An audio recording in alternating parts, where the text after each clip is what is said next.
सुरुवातीला बातमी आहे निलेश राणेंच्या पक्षप्रवेशाची। भाजपच्या निलेश राणेंनी आज मुख्यमंत्री एकनाथ शिंदेंच्या उपस्थितीत शिवसेनेमध्ये प्रवेश केलाय। यावेळी भाजपचे खासदार नारायण राणे आणि आमदार नितेश राणेंसह अख्खं राणे कुटुंब उपस्थित होतं। माजी खासदार असलेले निलेश राणे आगामी विधानसभा निवडणुकीत कुडाळ मालवण मतदारसंघातनं निवडणूक लढवणार आहेत आणि हा मतदारसंघ गेली अनेक वर्ष शिवसेनेच्याच ताब्यात आहे। हा मतदारसंघ शिवसेनेच्या ताब्यात असल्यानं खुद्द नारायण राणेंनी निलेश यांच्या उमेदवारीसाठी मुख्यमंत्र्यांची अनेकदा भेट घेतली। या भेटीगाठीनंतर आणि चर्चेनंतर निलेश राणेंना शिवसेनेकडनं तिकीट देण्याचा निर्णय झालाय। याच पार्श्वभूमीवर थेट मुख्यमंत्रीच निलेश यांच्या पक्षप्रवेशासाठी आज उपस्थित होते। दरम्यान तब्बल 20 वर्षांनी पहिल्यांदाच राणे घराण्यातील एखादा उमेदवार धनुष्यबाण चिन्हावरती निवडणूक लढवेल। याआधी 2004 साली नारायण राणेंनी शिवसेनेकडनं अखेरची निवडणूक लढवलेली आणि आता निलेश राणे ठाकरेंच्या शिवसेनेच्या वैभव नाईकांविरोधात निवडणुकीला सामोरं जातील।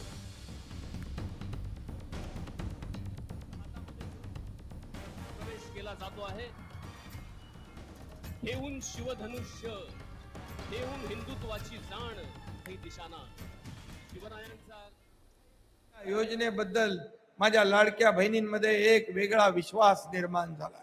कारण त्यांच्या हाताला काम मिळते, त्यांना स्वतःचं आर्थिक जे काय स्वातंत्र्य त्यांना मिळाले त्यांच्या स्वतःच्या सहीशिवाय पैसे काढू शकत नाही। ही योजना बंद पाडण्यासाठी देखील महाविकास आघाडी कोर्टात गेली।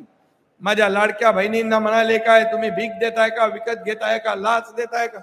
अरे काही बोलायला लागले। परंतु या लाडक्या बहिणी ज्यांनी त्यांच्या योजनेमध्ये खोडा घातलाय त्यांना योग्य वेळी जोडा दाखवल्याशिवाय राहणार नाही हा देखील विश्वास। आणि विधानसभेच्या जागा वाटपात ठाकरेंची शिवसेना काँग्रेसची कोंडी करण्याचा प्रयत्न करते का हा सवाल उपस्थित होतोय। कारण महाविकास आघाडीच्या जागा वाटपाचा घोळ काही संपताना दिसत नाहीये। सध्या तरी तीनही पक्षांमध्ये 85-85-85 या जागा वाटपाच्या सूत्रावरती शिक्कामोर्तब झालंय। पण जागा वाटपाच्या सूत्राची घोषणा होण्यापूर्वीच उद्धव ठाकरेंच्या शिवसेनेच्या 65 उमेदवारांची यादी जाहीर झाली आणि त्याचवरनं महाविकास आघाडीत वादाची ठिणगी पडण्याची शक्यता आहे। विशेष म्हणजे लोकसभा निवडणुकीच्या वेळीही ठाकरेंच्या शिवसेनेनं सांगलीची जागा परस्पर घोषित करत असाच काहीसा प्रकार केलेला। त्यानंतर आता विधानसभेतही शिवसेना जागा वाटपाआधी जागा जाहीर करून मित्रपक्षांवरती दबाव टाकते का याची चर्चा रंगतेय। महत्त्वाची बाब म्हणजे यादी जाहीर केल्यानंतर संजय राऊतांनी ही प्रिंटिंग मिस्टेक असल्याचं सांगत काही बदलांचे सुद्धा संकेत दिले। त्यामुळे महाविकास आघाडीत नेमकं चाललंय तरी काय हा सवाल उपस्थित होतोय। त्या शिवसेनेच्या मुख्यालयातल्या यादीमध्ये काही करेक्शन्स आहेत। कारण की सांगोला तुम्ही जाहीर केलेली आहे करेक्शन आहे ती आता कशा प्रकारे काय झालं, आमची जी ॲडमिनिस्ट्रेटिव्ह चूक कशी काय होऊ शकली हे या संदर्भात आम्ही आता आमचे अनिल देसाई साहेब आहेत आणि ते या सगळ्या गोष्टी ते जास्त काळजीपूर्वक पाहतात। पण उद्या आम्ही सगळे बसतो आणि त्याच्यावरती आम्ही नव्यानं काही चर्चा होती। तर महाविकास आघाडीचं जागा वाटप आज जाहीर झालंय। मॅरेथॉन बैठका आणि नाराजी नाट्यानंतर आज वायबी चव्हाण सेंटर येथे झालेल्या बैठकीनंतर हे जागा वाटप जाहीर करण्यात आलं। तुर्तास 85-85-85 असा फॉर्म्युला ठरलेला आहे। तीनही पक्षांचं मिळून 255 जागांवर एकमत झालंय। दरम्यान अजित पवारांच्या राष्ट्रवादीची सुद्धा आज पहिली यादी समोर आलेली आहे। एका पत्रकार परिषदेतनं राष्ट्रवादी काँग्रेसनं आपल्या 38 उमेदवारांची घोषणा केली। महायुतीतला तिसरा पक्ष असलेल्या राष्ट्रवादीनं उमेदवारांची पहिली यादी घोषित केली आहे। एकूण 38 उमेदवार जाहीर झालेत। उपमुख्यमंत्री अजित पवार, सुनील तटकरे यांनी पत्रकार परिषद घेत ही यादी जाहीर केली। 38 उमेदवारांच्या यादीमध्ये उपमुख्यमंत्री अजित पवार यांना बारामती विधानसभा मतदारसंघातनं उमेदवारी जाहीर झाली आहे। आंबेगाव विधानसभा मतदारसंघातनं दिलीप वळसे पाटील, येवल्यातनं छगन भुजबळ, श्रीवर्धनमधनं अदिती तटकरे, मावळमधनं सुनील शेळके, अहमदनगरमधनं संग्राम जगताप, परळीतनं धनंजय मुंडे यांची उमेदवारी घोषित करण्यात आली। विशेष म्हणजे या पहिल्या यादीत मुंबईतनं एकाही उमेदवाराचं नाव जाहीर करण्यात आलेलं नाहीये। नवाब मलिक, त्यांची मुलगी सना मलिक आणि वांद्रे पूर्वमधनं झिशान सिद्दीकी यांचंही नाव पाहायला मिळत नाही। तर पुणे हिट अँड रन प्रकरणानंतर वादात असलेले सुनील टिंगरे यांचंही नाव पहिल्या यादीत नाहीये। तर जितेंद्र आव्हाड यांच्या विरोधात नजीब मुल्लांना उमेदवारी मिळाली आहे।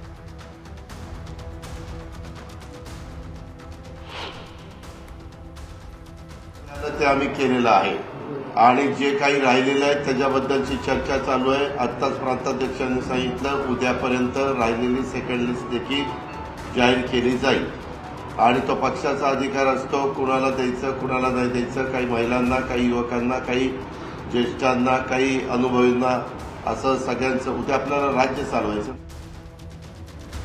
आणि राष्ट्रवादी काँग्रेसचे परळी मतदारसंघाचे उमेदवार धनंजय मुंडे यांनी परळीमधल्या जनसंवाद मेळाव्यात बोलताना एक मोठं विधान केलं.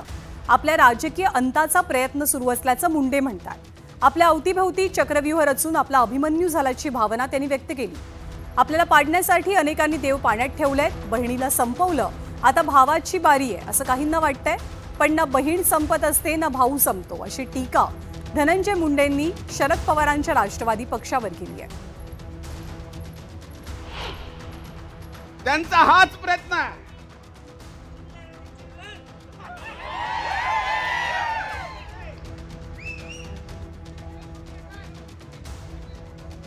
की अभिमन्यूसारखं याला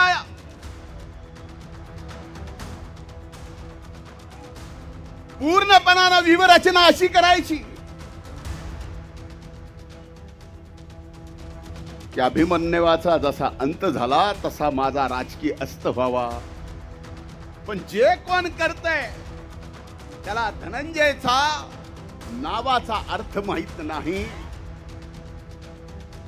आणि अहमदनगर जिल्ह्याच्या कोपरगाव विधानसभा मतदारसंघातील महायुतीचा पेच अखेरीस सुटलाय आणि कोल्हे परिवाराची मनधरणी करण्यात किंवा त्यांची नाराजी दूर करण्यात भाजपला यश मिळालंय. त्यामुळे यंदाची कोपरगावची निवडणूक कोल्हे कुटुंबीय शिवाय होणार अशी शक्यता निर्माण झाली. म्हणजे कोल्हे कुटुंबीय निवडणुकीमध्ये त्यांचा उमेदवार देणार नाहीये. कोपरगाव मतदारसंघ अजित पवारांच्या राष्ट्रवादीला गेल्यामुळे कोल्हे नाराज होते. माजी आमदार स्नेहलता कोल्हे आणि विवेक कोल्हे यांनी अमित शहांची भेट घेतली. या बैठकीला स्वतः देवेंद्र फडणवीसही हजर होते. फडणवीस आणि शहा यांना कोल्हेंची समजूत घालण्यात यश आलेलं असून या भेटीनंतर स्नेहलता कोल्हे यांनी एक पोस्ट शेअर करत निवडणुकीच्या रिंगणातनं माघार घेत असल्याचं म्हटलंय. कधी कधी 2 पावलं मागे येणं म्हणजे 10 पावलं पुढे जाण्यासारखं असल्याचं त्यांनी या पोस्टमध्ये नमूद केलंय. आता गेल्या अनेक वर्षांच्या संघर्षाच्या पार्श्वभूमीवर कोल्हे परिवार राष्ट्रवादीच्या आशुतोष काळेंचा प्रचार करणार का याकडे लक्ष असेल. तर स्नेहलता कोल्हेंनी ही भावनिक पोस्ट नेमकी काय केली आहे ती आपण पाहूया. कधी अन्याय झाला असेलही पण आपण पक्षाला मजबूत ठेवण्यासाठी काम करणारे विश्वासू सहकारी आहोत. राज्यामध्ये महायुती असल्यानं पक्षाची जागावाटपात अडचण झालेली असेल. नेत्यांसोबत झालेल्या चर्चेतनं सध्या आपण पुढे जाणार आहोत हे त्यातून अधिक सन्मानाचं असेल. आपली वृत्ती कोणाला धोका देऊन पुढे जाण्याची बिलकुल नाही. केंद्रीय स्तरावरच्या नेत्यांनी सुद्धा विवेक भैयांच्या धाडसी आणि आश्वासक कार्याची दखल घेतली आहे. कधी कधी 2 पावलं मागे येणं म्हणजे 10 पावलं पुढे जाण्यासाठी घेतलेली भूमिका असते. कुछ पल के अंधेरे का अंत जल्द ही तय है, रखिए हौसला, अब नजदीक सही समय है. आणि राज्याचे मुख्यमंत्री एकनाथ शिंदेंनी आज गुवाहाटीच्या कामाख्या देवीचं दर्शन घेतलं. त्यांच्या गुवाहाटी दौऱ्यामुळे अनेकांच्या मनात शिवसेनेत 2022 साली झालेल्या बंडाच्या आठवणी ताज्या झाल्या. तर निवडणुकीच्या धामधुमीत मुख्यमंत्र्यांनी गुवाहाटी गाठल्यामुळे विरोधकांनीही टीकेची झोड उठवली आहे. मुख्यमंत्री एकनाथ शिंदे यांच्या गुवाहाटी आणि कामाख्या कनेक्शनवर हा स्पेशल रिपोर्ट पाहूया.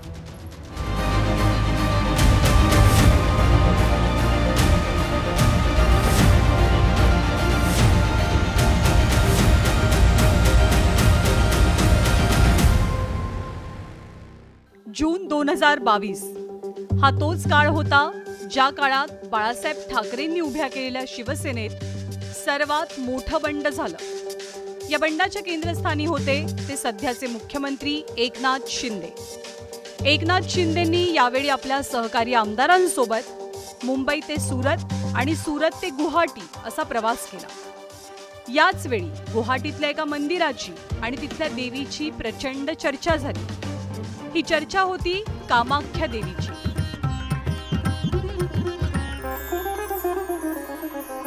गुवाहाटीमधल्या वास्तव्यादरम्यान शिंदेंनी याच कामाख्या देवीला नवस केला होता. सरकार आलं तर पुन्हा तुझ्या दर्शनासाठी येईल. शिवसेनेमधला हा उठाव यशस्वी झाला. एकनाथ शिंदे मुख्यमंत्री बनले आणि मग शिंदेंनी नोव्हेंबर 2022 साली आपल्या आमदारांसह देवीचं दर्शन घेतलं। आज माँ कामाख्या देवीचं दर्शन झालंय, खूप समाधान झालं। एक श्रद्धा आणि भक्तिभावपूर्ण परिवाराने आमच्या दर्शन घेतलेलं आहे आणि माँ कामाख्या देवीचं दर्शन आम्ही 2 वर्षापूर्वी सरकार बनवायच्या अगोदर पण घेतलं होतं। सरकार बनवल्यावर पण आम्ही कामाख्या देवीचे आशीर्वाद घ्यायला आलो आणि आज आम्ही कामाख्या देवीच्या आशीर्वादाला दर्शनाला आलोय। खूप आनंद आहे, समाधान आहे। आता या घटनेच्या जवळपास 2 वर्षांनंतर राज्यात विधानसभा निवडणुकीचे पडघम वाजू लागले। त्याच पार्श्वभूमीवर शिंदे पुन्हा एकदा कामाख्या देवीच्या चरणी लीन होण्यासाठी ऐन निवडणुकांच्या धामधुमीत गुवाहाटीला पोहोचले। देवीच्या दर्शनानंतर आगामी विधानसभेत महायुतीचाच विजय होईल असा विश्वासही त्यांनी व्यक्त केला।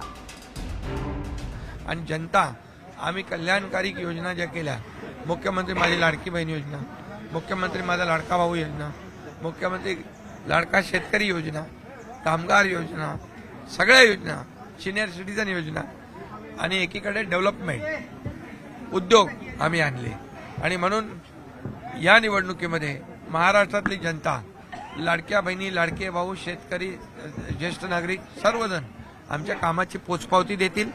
पुन्हा थम्पिंग मेजॉरिटीने आमच्या महाराष्ट्रामध्ये महायुतीचं सरकार येईल।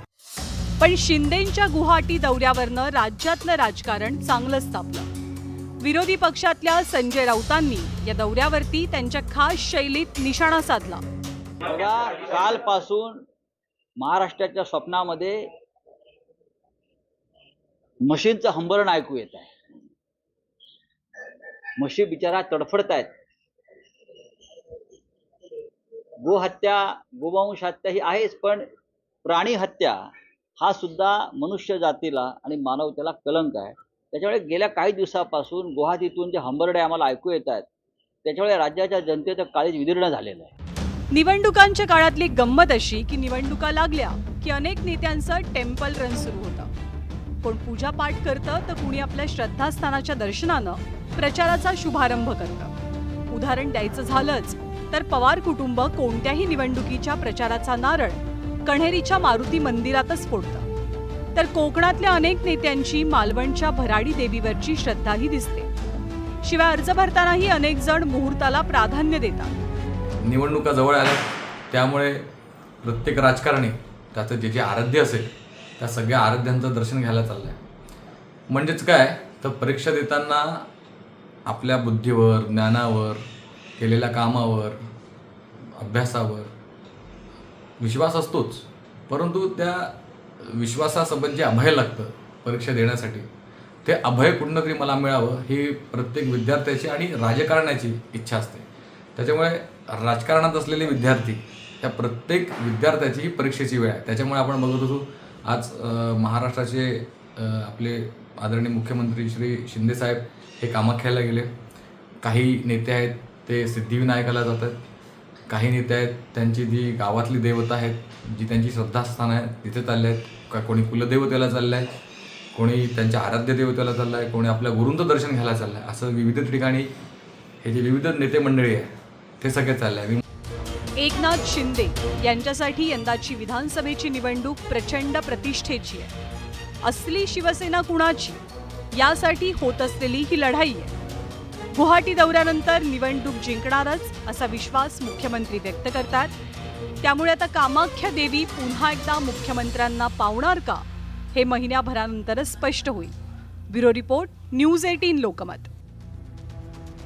आणि पवारांच्या बारामतीमध्ये लोकसभेनंतर पुन्हा एकदा विधानसभेसाठी पवार कुटुंबातच सामना रंगणार आहे। राष्ट्रवादीकडनं अजित पवार यांच्या नावाची अधिकृत घोषणा झाली आहे, तर शरद पवारांच्या पक्षाकडनं युगेंद्र पवारांचं नाव नक्की असल्यामुळे बारामतीत काका पुतण्या आमने सामने येतील। बारामतीतल्या या हाय व्होल्टेज लढतीचा खास आढावा पाहूया।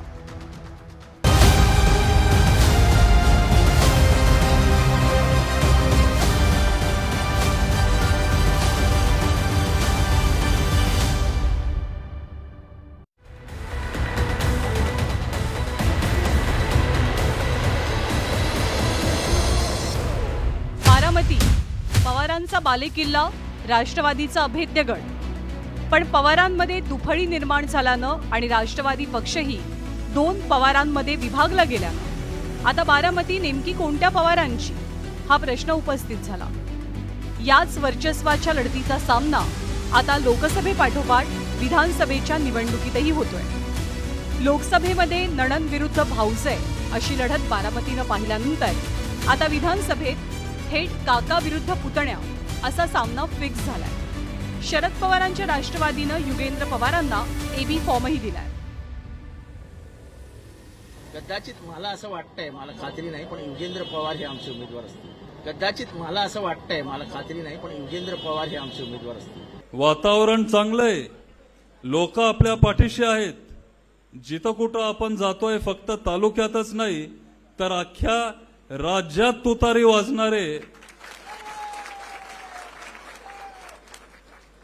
पण आपल्याला घाळ राहून चालणार नाही, आपल्याला निवांत राहून चालणार नाही. राष्ट्रवादी काँग्रेसनं बुधवारी अजित पवारांच्या उमेदवारीची औपचारिक घोषणा करत बारामतीमधल्या पवार विरुद्ध पवार सामन्याचा शंखनाद केला. बारामती मतदारसंघातून आदरणीय अजितदादा पवार, येवला मतदारसंघातून बारामती मतदारसंघातून आदरणीय अजितदादा पवार, येवला मतदारसंघातून बारामतीमधल्या काका विरुद्ध पुतण्याच्या लढतीच्या शक्यतेनं 64 वर्ष जुन्या राजकीय इतिहासाची पुनरावृत्ती होण्याची शक्यता आहे. 1960 साली बारामती लोकसभा मतदारसंघात पोटनिवडणूक झाली. काँग्रेसच्या यशवंतराव चव्हाणांनी ही निवडणूक प्रतिष्ठेची करत गुलाबराव जेधेंना उमेदवारी दिलेली. पण शरद पवारांचे मोठे भाऊ वसंतराव पवार मात्र शेकापकडनं रिंगणात उतरले. यावेळी शरद पवारांनी काँग्रेसला मदत करताना त्यांच्या भावाच्या विरोधात प्रचार केला. या निवडणुकीत वसंतराव पाटील पराभूत झाले आणि काँग्रेसच्या गुलाबराव जेधेंनी विजय मिळवला. आता पुन्हा एकदा बारामती विधानसभा निवडणुकीच्या निमित्तानं पवारांच्या कुटुंबात राजकीय वर्चस्वाची लढाई रंगल्याचं चित्र आहे.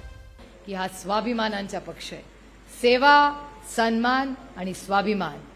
सेवा मायबाप जनतेची, सन्मान शेतकऱ्यांचा, ज्येष्ठ नागरिकांचा आणि महिलांचा, आणि स्वाभिमान तुमच्या आणि माझ्या महाराष्ट्राचा. रामकृष्ण हरी. धन्यवाद. खरं तर लोकसभेच्या निवडणुकीत सुप्रिया सुळेंना अजित पवारांच्या पत्नी सुनेत्रा पवार यांनी आव्हान दिलं. सुप्रिया सुळेंनी हे आव्हान सहजी पेललं. तेव्हापासूनच रंगलेल्या युगेंद्र आणि अजित पवार यांच्या संभाव्य लढतीवरती आता शिक्कामोर्तब झालंय.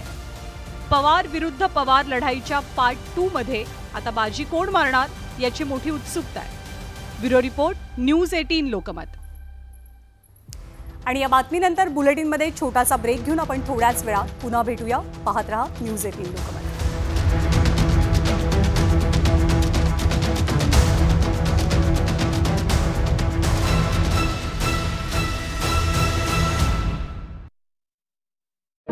जेव्हा कधी मी थंड खायचे, जसं की आईस्क्रीम, मला झिंजिणे आल्यासारखं व्हायचं आणि वाढतच चालला होता हा प्रॉब्लेम. आधी थंड पदार्थांपासून सुरुवात झाली, मग गरम पदार्थांनी व्हायला लागला. तेव्हा जाऊन मी डेंटिस्टना दाखवलं. ते मला म्हणाले की तुम्ही सेन्सोडाईन यूज करा. आता मला फ्रीजमधून काही थंड काढून खायचे असेल तर दुसऱ्यांदा विचार करावा लागत नाही. 55 इंच का टीवी लगाएंगे, 72 इंच का लगाते हैं. फ्रिज डबल डोर वाला. प्राइमर कौन सा लगाओगे? अरे कोई भी लगा दो. कोई भी लगा दो. सर, राजू पेंट्स और कोई प्राइमर लगता ही नहीं. ऍक्शन टेस्टाचा HDHMR बोर्ड पाहिजे. तो हिरवा बोर्ड काढून दे भाऊ. पण हा तर ऍक्शन टेस्टाचा HDHMR बोर्ड नाहीये. सगळे हिरवे बोर्ड एकसारखेच असतात. हा वाळवी बोर रेजिस्टंट आहे आणि वॉटर रेजिस्टंट. आम्ही बसलो आहे ना. कोणताही हिरवा बोर्ड HDHMR समजून घरी आणाल तर पश्चाताप कराल, कारण केवळ ऍक्शन टेस्टाचा HDHMR बोर्ड आहे water, termite and borer resistant. यात प्रचंड ताकद आहे. इनकलाबी टेक्नॉलॉजी वाला दमदार ट्रॅक्टर. तुमचा आवडता यार्डले टॅल्क आता नवीन फ्रेश ग्लोसह सादर आहे. संपूर्ण नवीन यार्डले परफ्युम्ड ब्युटी टॅल्क, ज्यात आहेत 97% naturally derived ingredients. Step up with Yardley. वेळ असो कुठली, निमित्त असो काही, खास सवयीसाठी हमखास निवडा चितळे बंधू चिवडा.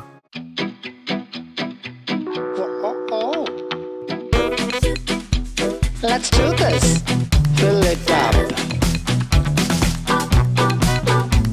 Let's add some more. Let's go. Let's do this now.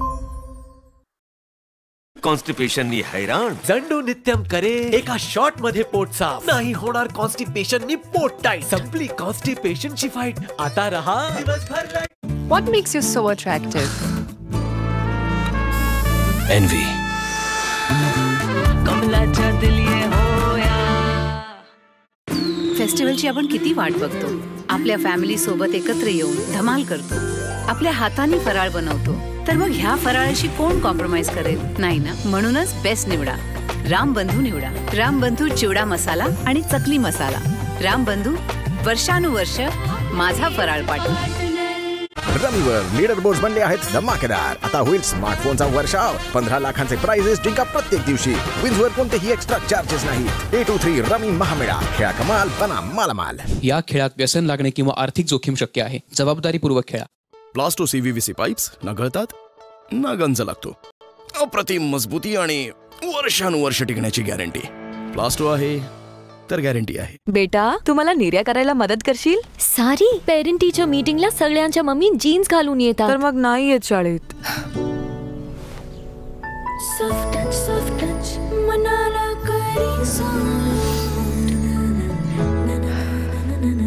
Sorry mamma. Looking like a soft touch double French perfume सह ज्याचा नवीन टच ऍक्टिव्हेशन टेक्नॉलॉजी देतो अधिक सुगंध जो मन करी सॉफ्ट. उद्या मूवी जीन्स घालू? काहीही घाल फक्त सॉफ्ट टचचा सुगंध असलेले घाल. सॉफ्ट टच डबल फ्रेंच सुगंध.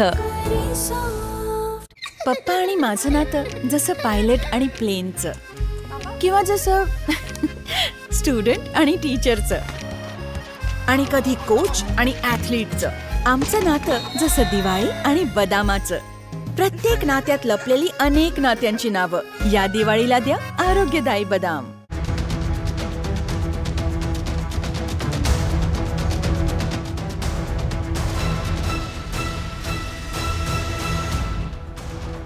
बुलेटिनमध्ये आपल्या सर्वांचं पुन्हा एकदा स्वागत. शिवसेना प्रमुख बाळासाहेब ठाकरे यांनी कोणतीही निवडणूक लढवली नाही, पण राजकारणाचा रिमोट कंट्रोल कायम आपल्या हातात ठेवला.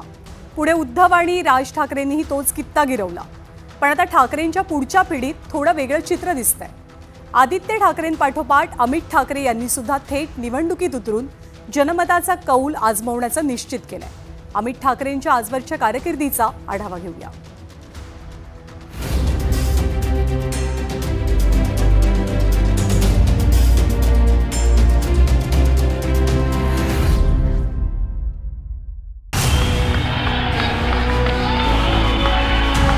अमित स्वरराज ठाकरे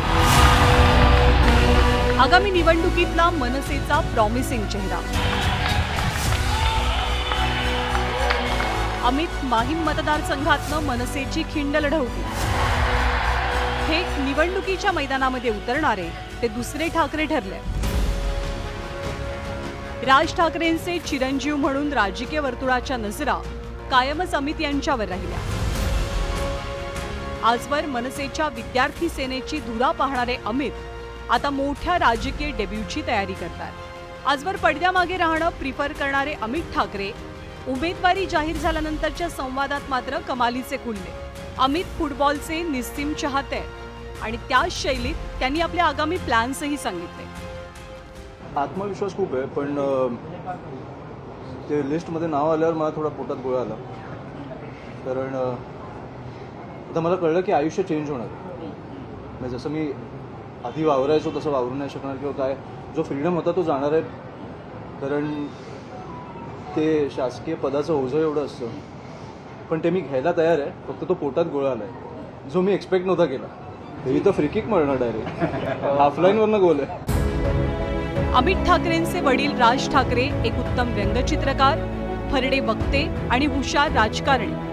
आजोबा श्रीकांत ठाकरे सुप्रसिद्ध संगीतकार आणि व्यासंगी व्यक्तिमत्व. साहित्य, कला, संस्कृती आणि राजकारण ज्या घराच्या अंगणात नांदायचं त्या ठाकरेंच्या घराण्याचे पुढच्या पिढीचे वारसदार म्हणजे अमित ठाकरे. वडील राज ठाकरे करारी आणि कडक शिस्तीचे, तर अमित तुलनेनं शांत आणि मवाळ. त्यामुळे आक्रमक पाण्याच्या ठाकरेंच्या कुटुंबातले असूनही अमित यांचा राजकीय प्रवास मात्र आज ते कदम सुरू होता. आता मात्र विजयाच्या खात्रीसह सत्तेतल्या सहभागाबद्दल सुद्धा अमित कॉन्फिडंट दिसतात. 2019 पासून जो चिखल झालाय ना असं राजकारण मला लोकांपर्यंत नाही न्यायचं.